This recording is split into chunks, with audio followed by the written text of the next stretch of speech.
We have esteemed panelists this evening. I want to begin first with Gautam Chikkermane, Vice President of ORF. What is happening here? The world is coming to India. Is this a factor of stability, government, or was this just a bounty because of our demography? It's just bound to happen. It would have happened. No, I don't think it would have happened. I think every year, in fact, every day, the government has to work very hard to ensure that growth rates remain. And this I'm talking in a very secular manner, because earlier when I'd spoken to Pranab Mukherjee, for instance, he was saying every day we have to stand and ensure that we don't go off track, etc. So the role of the government in terms of policy direction and execution remains. And I think we have accelerated over the past 10 years in terms of reforms. The biggest reform, by the way, if you ask me, GST is good, IBC is good, a lot of Jan Dhan Yojana, financial inclusion, everything that you talked about, these are all, excuse me, these are all important reforms. But I think the biggest contribution of Modi in this is that he has given our wealth creators, who are also our job creators, our value creators, our taxpayers, our global economic brand ambassadors, etc., he has given them political space, administrative respect, and moral force. In 2019, at the Independence Day speech, for instance, he said wealth creation is a national service. In 2021, he said our startups are our new wealth creators and a source of national pride. In 2023, he said, my youth have propelled India to a certain position as the world's first 3 startup economic systems. So I think apart from all the reforms that are already a work in progress, the previous dispensation also did it. I think from 1991, I have been seeing consistent reforms. They have accelerated. They have come with a greater conviction with under Narendra Modi, as you rightly pointed out, because of probably the political mandate. But he has run with the ball. He has taken the ball running, and he has given the moral force to our entrepreneurs. I'm glad, Mr. Chikkermane, that you have actually referred to 1991 onwards, suggesting a continuity, but then we also ended up becoming Fragile 5 or included in the Fragile 5. How did that happen? under poor execution, I would say. But reforms have not stopped. From 1991, every prime minister, despite, just give me a second here. We began with a lot of constraints because we had a balance of payments and macroeconomic crisis facing us. Then we moved on from P.V. Narasimha Rao to Vajpayee and 2 other prime ministers who continued the work, but they did it under, let's say, with a little bit of caution. So from constraints, they went to caution because there was political pushes and pulls that had to be managed. Under Narendra Modi, what I see is a far greater conviction, which is powered equally by the political force behind. So I think he has got the political mandate, he has converted it into an economic mandate and has made the economy a political issue. And I think that's where all these companies that are now coming, they are also coming with a far greater conviction. We don't know what will happen on June 4. Yeah. But I think the momentum that has happened over the past 10 years is unmatched in terms of scale, in terms of size. So Tesla, I see, is a large, big scale company coming to a big scale economy to probably to look at the world or to serve the domestic market as well. Well, and I want to bring in Santosh Mehrotra.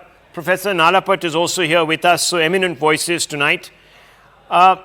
Mehrotra, I'm going to jog your memory back a few months. Let's go to May 31st, 2023. And I have before me a Reuters article. And the headline says, Elon Musk is Beijing's ideal foreign investor.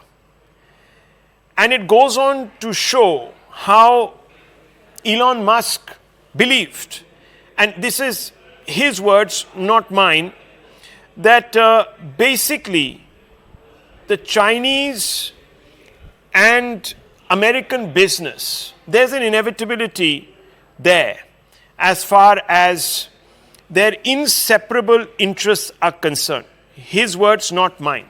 Today, he looks to be de-risking. He is coming to India. Now, one of the reasons perhaps is execution, that Modi has provided in his 10 years a catchment for money, confidence, investor confidence, and he has done so through good execution, which is a factor of good governance. Would you not agree?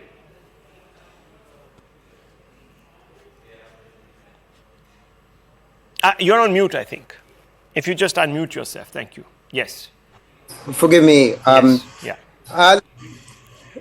Indeed, the economy is growing reasonably fast. Obviously, after contracting twice as much as the global economy contracted in FY21, it's not surprising that from a low base, it has bounced back. And what we've got now is a K-shaped recovery. But let me go back to Mr. Elon Musk. So let's just focus on that. Electric vehicles that Tesla makes are extremely high priced. And because they are extremely high priced, that is a very important reason why so far Elon Musk, despite talking about the possibility of coming in and to invest, has actually not set up shop and has not made that call. Because he knows perfectly well that whatever he might try to reduce the cost, the fact remains that his prices will be way above the cost of e-vehicles that are being manufactured today by Mahindra and by Tata, who did a fair bit of research themselves. And therefore, he is expecting, and this is one very important reason, and this has been a reason for the back and forth between the government and Tesla, that he's been expecting a subsidy from the union government.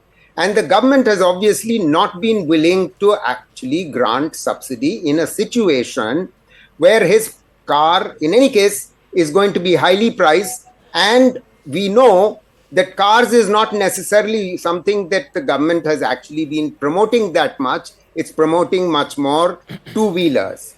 So we all know that battery prices are among the highest cost item within a car, an e-vehicle. And there is no prospect as of now of battery prices coming down. Yes, technology is changing. We'll wait to see how long that takes.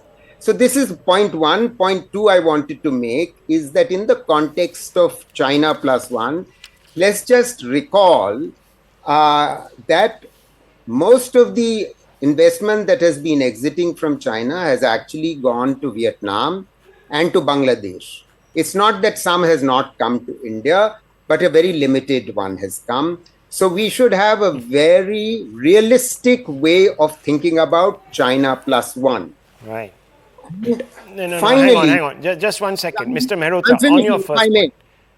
Yeah, if I might just finish, and I'll finish within the next 1 minute, I assure you. Okay. Let me assure you. Right. So we've been told just now by panelists that, corporates have been given massive amount of space. And we also know that this government has a policy of promoting national champions. However, these big corporates don't really generate that many jobs because they produce products which are highly capital intensive. Therefore, and we know perfectly well that this economy is suffering very severely from extremely high youth unemployment, despite the fact that our young are getting much better educated. And the units that used to generate non-farm jobs, historically in our country, we were generating 7.5 million new non-farm jobs between 2004 and 14. Okay, what's the point?